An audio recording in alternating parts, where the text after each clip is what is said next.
मुख्यमंत्री जयराम ठाकुर ने ऊना जिले के चिंतपूर्णी विधानसभा क्षेत्र को दी करोड़ों की सौगात। 200 करोड़ रुपए के विकास परियोजनाओं के किए उद्घाटन और शिलान्यास। फायर सब स्टेशन के उन्नयन की भी की घोषणा।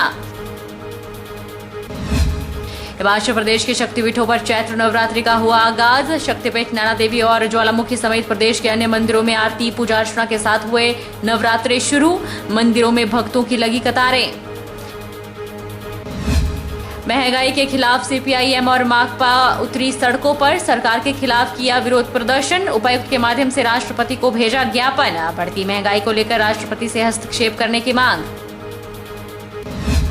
और बिलासपुर में फायर सीजन शुरू होते ही वन महकमा सतर्क। जंगलों को आग से बचाने के लिए विभाग हुआ अलर्ट। 15 अप्रैल से रेंज स्तर पर फायर वॉचर किए जाएंगे नियुक्त। नमस्कार, आप देख रहे हैं एचपी 24x7। जिला सोलन के अर्की में भाजपा राष्ट्रीय अध्यक्ष जगत प्रकाश नड्डा अर्की विधानसभा क्षेत्र के बूथ दसेरन संख्या 44 ग्राम केंद्र भराड़ी घाट पहुंचे। इस मौके पर उनके साथ भाजपा के प्रदेश अध्यक्ष भी उपस्थित रहे। राष्ट्रीय अध्यक्ष ने बूथ के सभी कार्यकर्ताओं से संवाद किया और धरातल पर वास्तु स्थिति भी जानी। कार्यकर्ताओं ने इस कार्यक्रम में अपने विचार भी राष्ट्रीय अध्यक्ष के समक्ष रखे। भाजपा राष्ट्रीय अध्यक्ष जगत प्रकाश नड्डा ने बूथ के कार्यकर्ताओं से वार्ता करते हुए कहा कि हम सबको बूथ पर काम करना है और यह हमारा सौभाग्य है कि यहां एक बूथ की बैठक लेने का मौका मिला। उन्होंने कहा कि संगठन को मजबूत बनाने के लिए बूथ की ताकत को और बढ़ाना है। इससे पार्टी को बल मिलता है। संगठन कोई भी निर्णय लेता है वो कार्यकर्ताओं के हक में होता है। उन्होंने कहा कि भाजपा इतना बड़ा संगठन बन गया है कि आज हम सब एक बूथ बैठक भी ले रहे हैं। कांग्रेस ऐसा नहीं कर सकती। राष्ट्रीय अध्यक्ष ने बूथ के सभी कार्यकर्ताओं से संवाद किया और धरातल पर वस्तु स्थिति भी जानी। कार्यकर्ताओं ने इस कार्यक्रम में अपने विचार भी राष्ट्रीय अध्यक्ष के समक्ष रखे। केंद्रीय मंत्री अनुराग ठाकुर ने रविवार को सुजानपुर विधानसभा क्षेत्र में करोड़ों रुपए की योजनाओं के शिलान्यास और उद्घाटन किए। केंद्रीय मंत्री ने ग्राम पंचायत टिहरा में लगभग 60 लाख रुपए की लागत से बने कृष्ण धाम का उद्घाटन किया और पूर्व मुख्यमंत्री प्रेम कुमार धूमल के जन्मदिन कार्यक्रम में भी शिरकत की। इसके अलावा अनुराग ठाकुर ने आम आदमी पार्टी पर भी निशाना साधा। रामनवमी की शुभकामनाएं देते हुए अनुराग ठाकुर ने कहा कि सुजानपुर विधानसभा क्षेत्र में विकास के कई नए आयाम स्थापित किए जा रहे हैं। रामनवमी के शुभ अवसर पर क्षेत्र में 40 करोड़ रुपए के विकास कार्यों के उद्घाटन और शिलान्यास किए गए। क्षेत्र की विभिन्न ग्राम पंचायतों में बड़े पैमाने पर जारी विकास कार्यों के कारण यहां की पंचायतें प्रदेश की अन्य पंचायती राज संस्थाओं के लिए मॉडल बन रही है। केंद्रीय मंत्री ने कहा कि अन्य पंचायतों को भी प्रेरित करने के लिए इन कार्यों का व्यापक प्रचार प्रसार किया जाना चाहिए। सुजानपुर से हमीरपुर की सड़क बायचौरी पटलांदर, जिसके ऊपर लगभग 33 करोड़ रुपया खर्च होगा, लंबे समय से जनता की मांग थी। मैं धन्यवादी हूँ प्रधानमंत्री मोदी जी का, जिनके साथ मैंने इस विषय को उठाया और उन्होंने पैसे की मंजूरी की। इस पर काम भी चला है और साथ ही साथ यहाँ के लोगों को लाभ मिलेगा। एक तो रास्ता छोटा भी होगा, सड़क चौड़ी भी होगी और आने जाने की सुविधाओं में भी वृद्धि होगी। आज एक और जो प्रोजेक्ट जो यहाँ की स्थानीय जनता की मांग थी कि मुख्यमंत्री लोक भवन जिसकी मांग थी, वो आदरणीय वीरेंद्र कंवर जी ने, हमारे पंचायती राज ग्रामीण विकास मंत्री जी ने उसको पूरा किया है। लगभग 45 लाख रुपया इसके ऊपर खर्च आएगा। आप जब पहले यहाँ पर आते थे आपने देखा था कि बैठने की उचित व्यवस्था भी नहीं थी, छोटी जगह भी थी। एक तो बड़ा मैदान भी किया गया, डंगे भी लगाए गए हैं और ये भवन भी अगले 4 महीनों में बनाकर तैयार करने का प्रयास किया जाएगा। दिल्ली के उप मुख्यमंत्री के बयान पर कटाक्ष करते हुए अनुराग ठाकुर ने कहा कि 8 साल तक हिमाचल में आम आदमी पार्टी पदाधिकारी रहे लोग साफ सुथरी छवि के थे और जैसे ही भाजपा में शामिल हुए तो आधे घंटे में ही उनकी छवि खराब हो जाती है। उन्होंने कहा कि आम आदमी पार्टी के नेता सख्ते में हैं। उत्तर प्रदेश के चुनावों में लोगों की जमानत जब्त हुई। इस दर्द का एहसास उनको अभी तक हो रहा है। जिस दल के प्रदेश अध्यक्ष और जिलाध्यक्ष पार्टी को छोड़कर चले गए और हिमाचल के लोगों की अनदेखी और अपमान करने का आरोप लगाए गए हैं, ऐसे में यह साबित होता है कि आम आदमी पार्टी कितनी खोखली पार्टी है।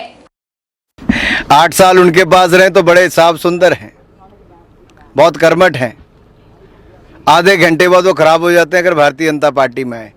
ये केजरीवाल जी की झूठ की राजनीति है और उनका चेहरा बेनकाब हो चुका है कि कैसे भ्रष्ट उनकी सरकार दिल्ली में चल रही है।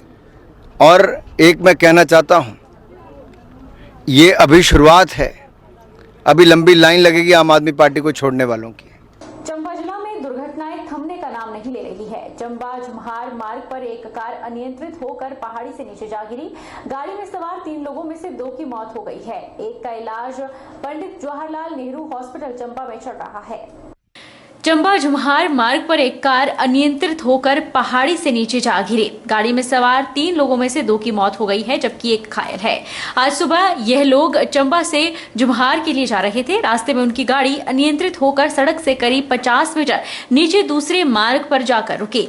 गाड़ी की पूरी तरह से परखच्चे उड़ गए। गाड़ी में सवार 3 लोगों में से एक की मौके पर ही मौत हो गई। जैसे ही स्थानीय ग्रामीणों को इस बारे में पता चला तो उन्होंने मौके पर पहुंचकर कार के अंदर फंसे 2 युवकों को गाड़ी के दरवाजा तोड़कर बाहर निकाला। दोनों घायलों को जब हॉस्पिटल पहुंचाया तो उनमें से एक घायल को डॉक्टरों ने मृत घोषित कर दिया।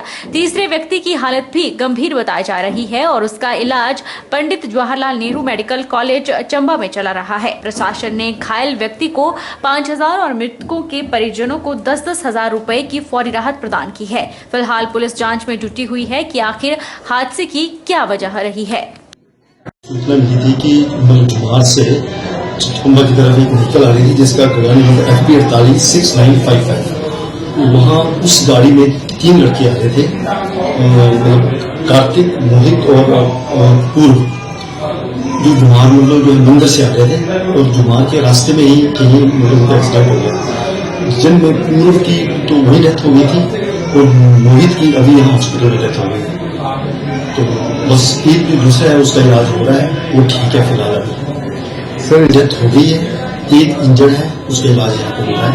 वो उनको हम रिलीफ जो है पार्टी 10-10 हजार रुपये उनको दे देंगे और 5,000 रुपये इंजर्ड को दे देंगे। गाड़ी के अंदर 3 लड़के थे और वो बिल्कुल शुरू हो चुके थे। 2 लड़के तो सड़क पे थे।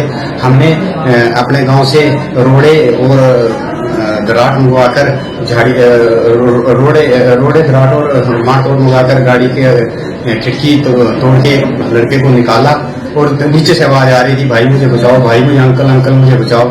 जब जहां नीचे जाकर देखा तो एक लड़का और भी था जिसकी टांग टूट चुकी थी। तो दराटी से पहले झाड़ियों से हमने रास्ता बनवाया और रास्ता बनवाने के बाद फिर उसके बाद हमने 108 पे कॉल की तो 108 भी मौके पहुंच गए। उससे पहले मैंने एक लड़के को मैं अपनी कार में लेके आया जो कि ज्यादा सीरियस था और उसको हॉस्पिटल में पहुंचा दिया। बाकी 2 लड़के को 108 यहाँ पे ला रही थी। की नवमी के दिन हवन सामग्री प्रवाहित करने जा रहे श्रद्धालुओं का एक टेम्पो पलटने से एक युवती की मौत हो गई, जबकि 16 श्रद्धालु घायल हुए हैं। घायलों का ऊना के क्षेत्रीय अस्पताल में इलाज चल रहा है। पुलिस ने दुर्घटना मामले में अपनी जांच शुरू कर दी है।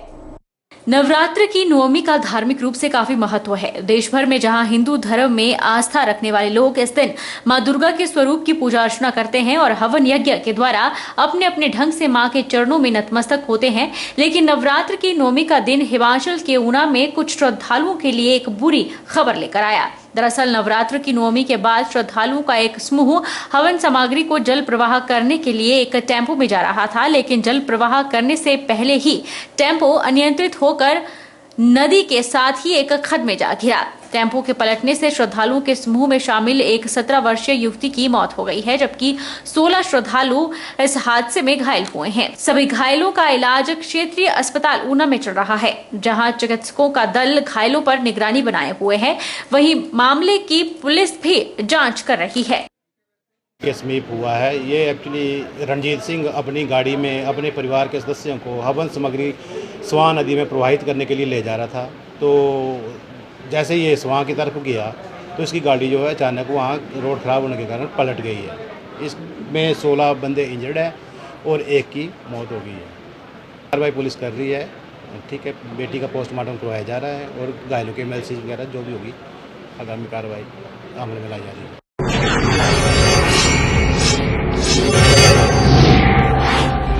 Welcome to Vijay Group of Institutes. Admission and registration are open for the professional courses like B.Ed, D.El.Ed, BCA, BBA, BCom and PGDCA.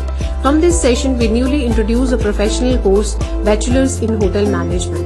Vijay Group of Institute are affiliated with Himachal Pradesh University Shimla, Himachal Pradesh Board of School Education Dharamshala, and it is also accredited with NAAC. For overall development of student, we provide different learning platform where students reach their goals and excel their skills. Vijay Group of Institute also provide the public library so that student can aid their studies. Vijay Group of Institute grows student professionally as well as technically, and we also enhance the technical skills, communication skill, confidence level, and also give complete exposure to the students. Vijay Group of Institute not only concerned with academics but it is also concerned with overall grooming of the students, and we focus to grow our student more and more. For more details you can contact with us. Kinnaur जिला के पूखंड से 175 one अधिकार अधिनियम कानून के तहत मामलों का प्रशासन जल्द निपटारा करेगा। किन्नौर उपायुक्त ने बताया कि जिला के अंदर वन अधिकार अधिनियम 2006 कानून के तहत प्रशासन जिला में लोगों को भूमि प्रदान करने के लिए काम कर रहा है, जिसके लिए जिला के अंदर लोगों को इस कानून की जानकारियां भी दिलवाई जा रही हैं। आपको पता है कि हमने 5 पट्टे ऑलरेडी दे चुके हैं मलिंग गांव में, बट अभी भी जैसा कि आप बोल रहे हो कि लोगों में कंफ्यूजन है कि हमें कैसे क्या करना है, ऑफिसर्स को भी पूरा पता नहीं है कि इसका प्रोसेस क्या है। तो इसके लिए 2 काम किए हमने। एक तो हमने एक मॉडल फाइल तैयार की हुई है जिसका पीडीएफ हमने सभी को भेजा है, एसडीएलसी, एफआरसी सबको भेजा हुआ है कि ये फाइल में ये डॉक्यूमेंट्स लगने हैं। वो 14 मैंडेटरी डॉक्यूमेंट्स हैं जो लगने हैं। तो इसमें काफी जो 2006 से पहले जिनका फॉरेस्ट पर के लैंड पर कब्जा था और वो अपने आज की डेट में भी वहां पर बोनाफाइड वहां से कोई लिविंग कर रहे हैं, तो उनके लिए ये वन अधिनियम जो है 2006 ये उन पर लागू होगा, ना कि उन पर जो कि 2006 के बाद किसी ने कब्जा किया हुआ है वो उन पर लागू नहीं होगा। ये क्लियर कट एक डेट दिया हुआ है इसमें वन अधिनियम में। उस क्लियर कट डेट के पीछे जिसने कब्जा किया हुआ है और जिसके प्रूफ है, जैसे कोई सेटलमेंट है या 2002 में उन्होंने सेल्फ एनक्रोचमेंट का दिया हुआ है, ऐसे कुछ प्रूफ्स हैं, तो उनको हम जो है एफआरए के तहत भूमि प्रदान करेंगे। रुकेंगे छोटे से ब्रेक के लिए।